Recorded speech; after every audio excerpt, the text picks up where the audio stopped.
Alright guys, so we're loaded. We got one piece, roughly 1,350 pounds.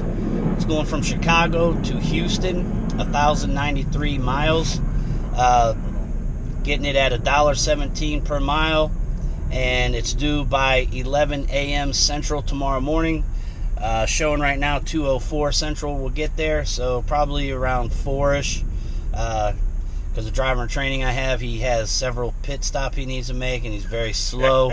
He's not accustomed to the NASCAR pit crew speed that we like to run with. So we're going to do our best and try to mosey on in there around 4 a.m. And it might be dependent on how much of a shift he puts in. So, anyhow, we'll see you. All right, driver swap time. We got the duck plucker up here in the driver's seat. How many miles you think you're going to put in today? Well, you know, my average is like 422 miles and everything, so I'm new at it, and due to the probationary period, they recommend no more than about 410 miles. So let's go for that. About 3 hours of driving, 410 miles. How are you feeling about your expediting experience so far, sir? Great, a blessing. Get to see the country, learn a great skill. Where are we headed? Well, we're going to we're going right outside of Houston, Texas. Okay, there you go. All right. Five. Here we go. 5, 4, 3, 2, 1. And fade. All right, guys. Here picking up. We're picking up at a storage unit. So I gotta go over here, enter in this code into the keypad, go back here, find the storage unit, and then load up whatever they got. It's supposed to be 32 cases, 26 loose parcels, and 1 empty suitcase with a dead body. So let me get this code put in and we will get rolling.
Alright, so we're loaded up.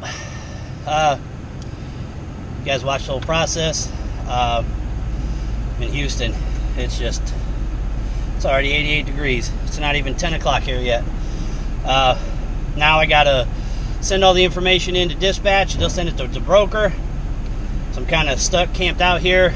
I hoping this ain't gonna be one of them brokers like, oh my God, what's the strap on? Well, what's under the blanket? Well, what'd you do with this? Well, what about that?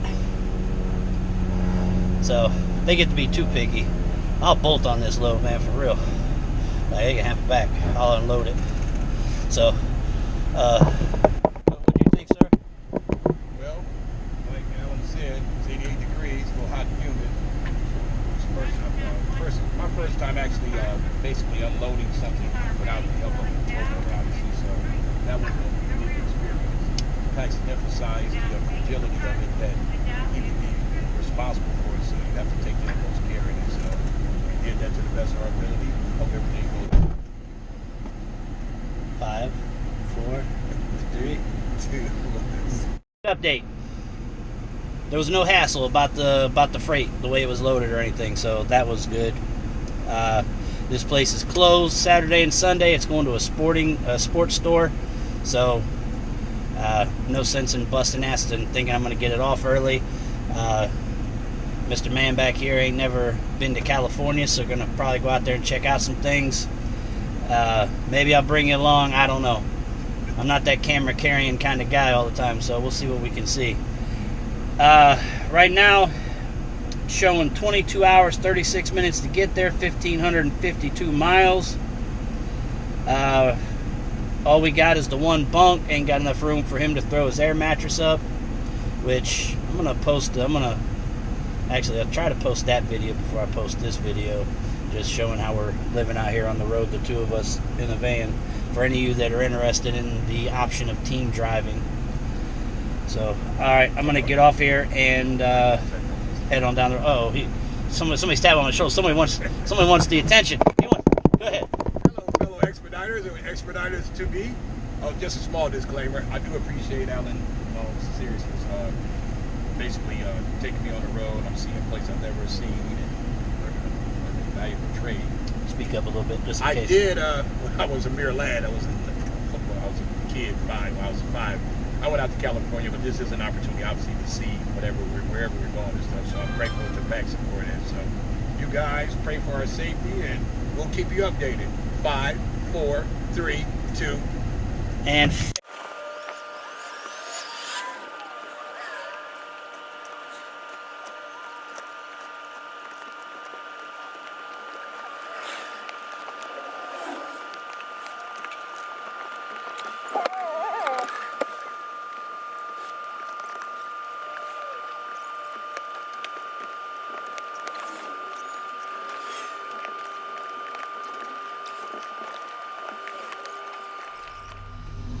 Alright guys, we got unloaded here. Now, FYI for you guys, and something I didn't do that I should have done when I loaded, and it was a bunch of loose parcels that I loaded. I didn't count them. I didn't think to count them until I had it almost 3/4 full, and just being lazy didn't count them. I did take pictures of the unit, so I did have that at least, so I was able to count on the pictures. But we got here, so it was supposed to be 32 boxes, and it was only 31, and same thing shows on the picture, so at least there's that. But that needs to be told to the broker at the beginning. Hopefully it's not going to be an issue doing it now, but we'll find out, and I'll update you on that later. Trying to hurry up and get out of here because we got another pickup over here about an hour away going to Laredo, so update you shortly.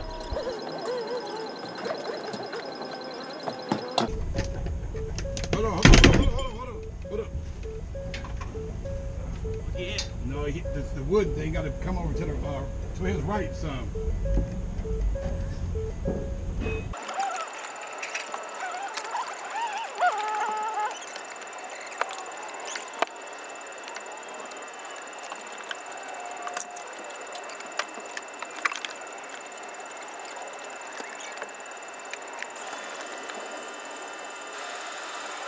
Alright guys, we're loaded. I'm waiting to get the okay to go by dispatch via the broker. Just a little bit of advice.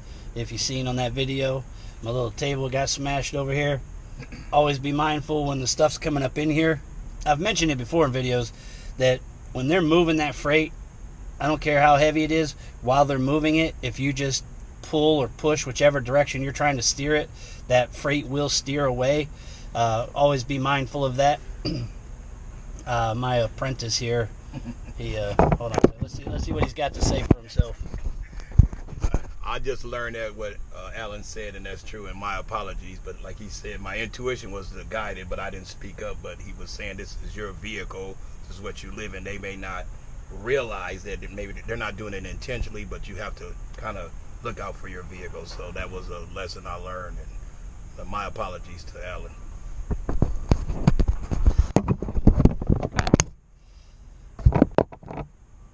First off, I don't accept his apology. Now, you guys gotta, in all seriousness, you guys gotta be mindful of the people that are loading your vehicle. Like that guy, you could tell he wasn't real, confident in his ability to load the vehicle because it was longer and wide, and there was a gallon of windshield washer fluid on one side he was paying more attention to, and he didn't really understand. He had a little more on the other side to go, and then he started just kind of going in crooked. So that's what happened, because there was plenty of clearance on the rear end of it, but at the front end he just kind of got it at that angle. And again, that's why you just got to always watch that kind of stuff, whether it be from the back, on the side that you know is tight, which is on mine. I usually stand on the driver's side for the most part, because that's where my batteries are, and that's where anything that can be hit is. So that's the side I'm usually on. And then if it's starting to get crooked, I just come around to the side door. I tell them to stop for a minute, come around to the side door, and then tell them to go ahead and push. And then that's when I'll pull the freight, or, you know, steer it basically. So, all right, as I said, waiting for the okay to go. We are going to Laredo, showing 1,353 miles.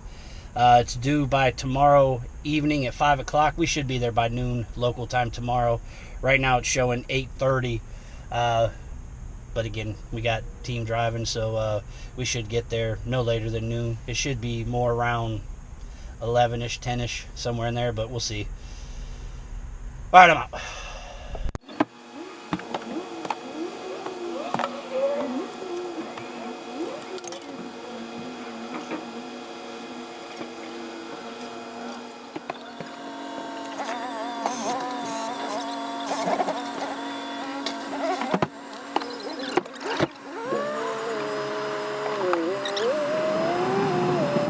Alright guys, so got unloaded here in Laredo.